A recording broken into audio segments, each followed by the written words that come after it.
At 3 in the morning, my phone buzzed with a Ring doorbell alert. I was half asleep on the couch, so I grabbed my phone expecting nothing important. When I opened the app, I froze. The camera showed someone standing at my front door. The shock hit even harder when I realized the person outside looked exactly like me. Same hair, same jacket, same posture. I was inside watching a perfect copy of myself knocking on my own door. Then, the woman on the screen lifted her face toward the camera and spoke my daughter's name. My name is Kira Lorne. I am a mother who has lived with the pain of losing my daughter Hallie for 5 long years. My family is small, only my mom Ruth and my younger brother Evan, who still checks on me because he knows the nights are hard. I have never seen anything more terrifying than watching my own face say the name of the child I have been praying to find. The night started out quiet. I had spent the evening finishing a drawing job and then watched a show until I drifted off on the couch. My house sits in a calm neighborhood where people leave porch lights on and talk to each other across their lawns. It is not the kind of place where you expect strange things to happen. Ever since Hallie disappeared, I have tried to keep routines that make me feel grounded. I wake early, work from home, visit my mom every afternoon, and try to stay occupied so the memories do not pull me under. My brother Evan, who works as a police officer, had stopped by earlier with takeout. He usually leaves after checking the locks and making sure I am okay. That night felt like any other night. I fell asleep with the TV playing and the room dim. Nothing seemed out of place until the alert sounded on my phone. When I tapped the screen, the picture showed my front porch. The woman standing there wore my clothes and held herself exactly the way I do when I am cold. She knocked gently 3 times. I felt my body go rigid as I realized I was watching someone who should not exist. I sat up straight and stared at the screen, and when she looked into the camera, I felt a wave of fear hit my chest. Her lips moved, and I heard her say one clear word, Hallie. Hearing my missing daughter's name come from a stranger who looked like me shook me so deeply that I could barely breathe. If you are watching this, subscribe to the channel and tell me in the comments where you are watching from so I can welcome you. My hands shook so hard that I nearly dropped my phone as I stared at the woman on the screen who looked exactly like me.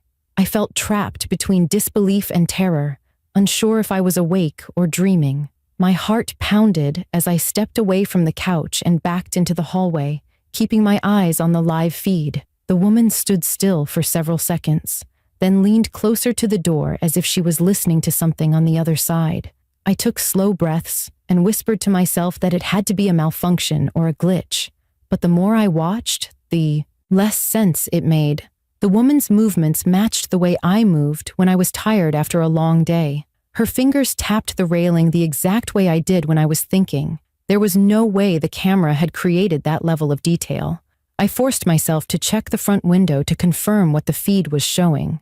When I peeked out, the porch was completely empty. I looked back at my phone, and the woman was still standing there. The confusion hit me so hard that my legs felt weak. I whispered, "This is not possible," as my throat tightened. I pressed my hand against my chest, trying to slow my breathing enough to think clearly.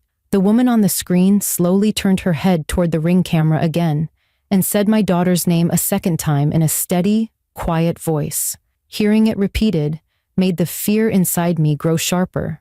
I stepped back and covered my mouth, struggling to hold myself together. I tapped the screen to replay the last 10 seconds, hoping the audio would make more sense the second time. The voice sounded exactly like mine. Same tone, same pitch, same soft rasp I get when I have been up too late. I felt as if something cold had wrapped itself around my spine. I needed help. I grabbed my phone and called my brother Evan. He answered, sounding half awake, but the second he heard my voice, he asked what was wrong. I told him exactly what I was seeing, my words stumbling over each other as I tried to explain that someone who looked like me was outside my door. Evan's voice shifted immediately into the firm, focused tone he used at work. He told me to stay away from the windows, stay inside, and lock every door. I checked the front door's deadbolt even though I already knew it was locked. The doorbell chimed again, but when I checked the live feed, the woman was gone. The porch was clear. The cold fear inside me only grew stronger. People do not vanish without moving out of camera view. I stared at the screen, trying to figure out where she could have gone. The motion alert triggered again, and I almost dropped my phone. When the video loaded, the woman was standing at the bottom of my front steps facing the street. The camera caught only her back, but I recognized that jacket and the way her shoulders curled forward.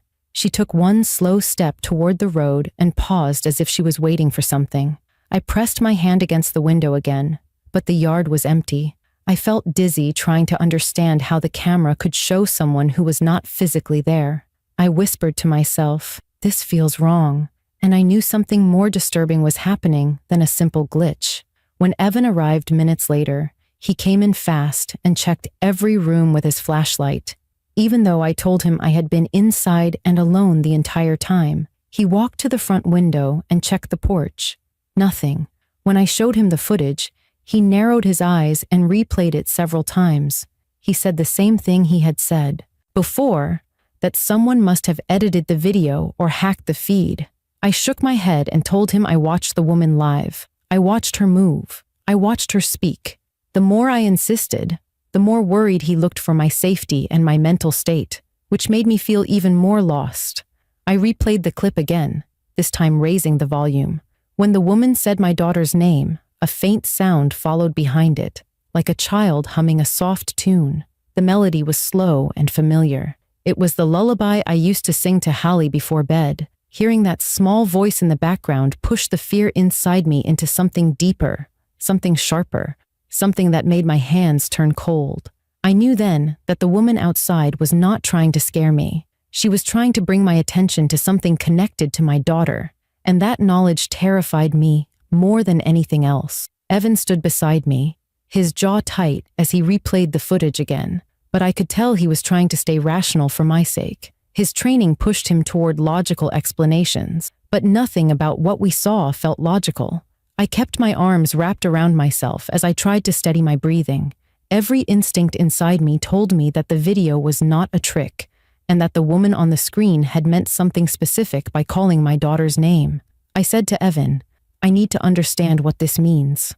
There is a reason she said Hallie's name. I cannot ignore that." He took a slow breath and shook his head, telling me that I was too emotional to think clearly, but I could see a flicker of uncertainty in his eyes. He could not explain the faint humming in the footage either. The sound had rattled him. I walked over to the table where my laptop sat and opened the Ring app on a larger screen. Seeing the footage on a bigger display only made it more unsettling. I paused the video at the exact moment the woman leaned toward the camera. Her face looked identical to mine, except for the eyes. Mine were warm brown. Hers appeared darker, almost shadowed, as if something inside them did not belong to me. I moved the video frame by frame until something caught my attention. Behind the woman's shoulder, out by the street, a small figure stood near the curb. The shape was faint, almost swallowed by the night, but the height and outline looked like a young child. My chest tightened as I leaned closer to the screen. The small figure had a posture I recognized, the way one shoulder tilted slightly inward.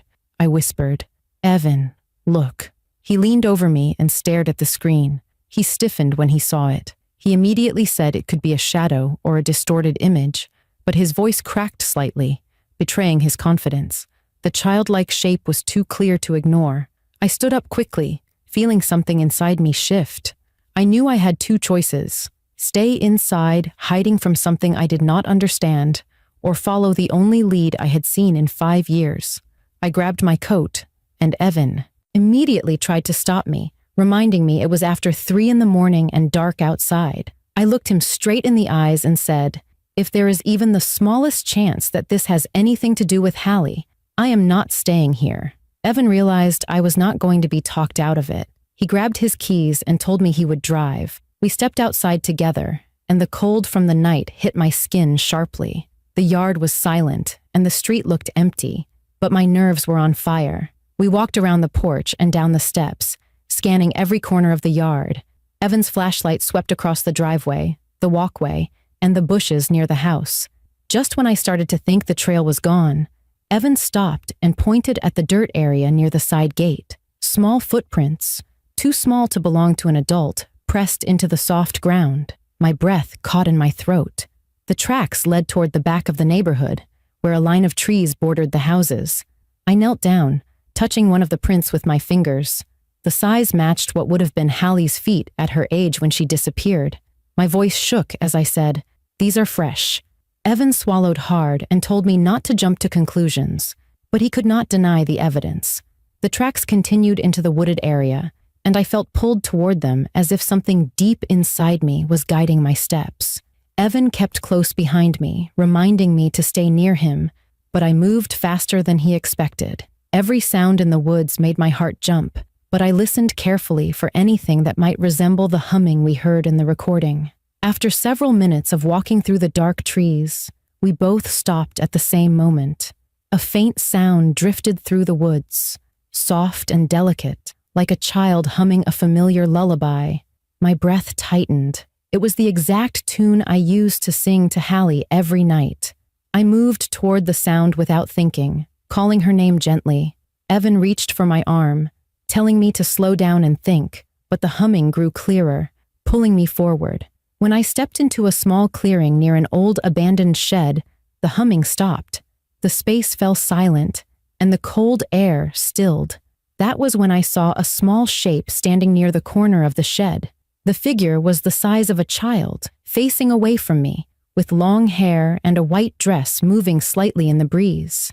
My heart raced as I whispered, "Hallie," hoping with everything inside me that she would turn around. My voice shook as I whispered my daughter's name into the cold night air, and the small figure near the shed slowly turned toward me. The flashlight beam caught her face just enough for me to recognize the features I had memorized from old photos. Her eyes were the same soft brown, her cheeks round in the way they had always been, and her hair fell over her shoulders like it did when she was 8. My breath caught so sharply that my chest hurt. It felt impossible to believe she was real and standing in front of me after 5 empty years. Yet she stared at me with a mixture of fear and longing that made the world around me fade. I took one careful step toward her, afraid she would disappear if I moved too fast. She stepped back as if she did not trust her own eyes. Her voice trembled as she whispered, "Mom, you are not supposed to be here." Hearing her call me that again hit me so hard that tears filled my eyes instantly. I reached out my hand, but before I could come any closer, a sound behind the shed made both of us tense. Evan raised his flashlight, and the beam swept across the trees until it stopped on a figure stepping out from behind the shed. My stomach twisted into a knot when I saw her. It was the woman from my doorbell camera, the one with my face. She looked the same as she had in the footage, down to my jacket and the loose braid in her hair. But up close, her expression was empty in a way that made my skin crawl. Her smile did not reach her eyes. Her eyes did not look human. They looked like something pretending to understand how humans move and speak. Hallie grabbed my sleeve and pulled me closer to her, shaking as she said, "She told me she was you. She said she could keep me safe if I listened." My heart broke, hearing the fear in her voice. I kept my arm around her tightly, trying to steady her, trying to steady myself. Evan stepped in front of us with his hand raised toward the woman, telling her to stop where she was. The woman tilted her head in an unnatural way, then stepped forward with slow, measured steps, as if she was mimicking human behavior. Her voice sounded just like mine when she said, "Kira, you should not have come here. I was keeping her safe." The sound of my own voice coming from her made my stomach turn. I shouted at her to stay back, but she kept walking. She lifted her hand toward us, palm open, and repeated Hallie's name with a strange calmness. Hallie buried her face against my side and whispered, "She wanted to take your place." The meaning of those words hit me hard.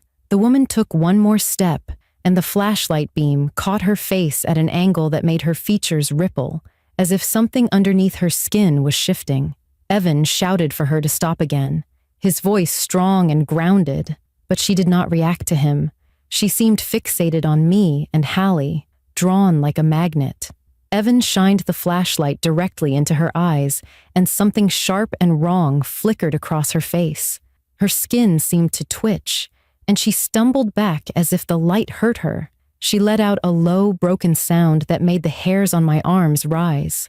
The light exposed something beneath her outer layer, something that did not look like skin at all. She backed away from the beam, shielding her face.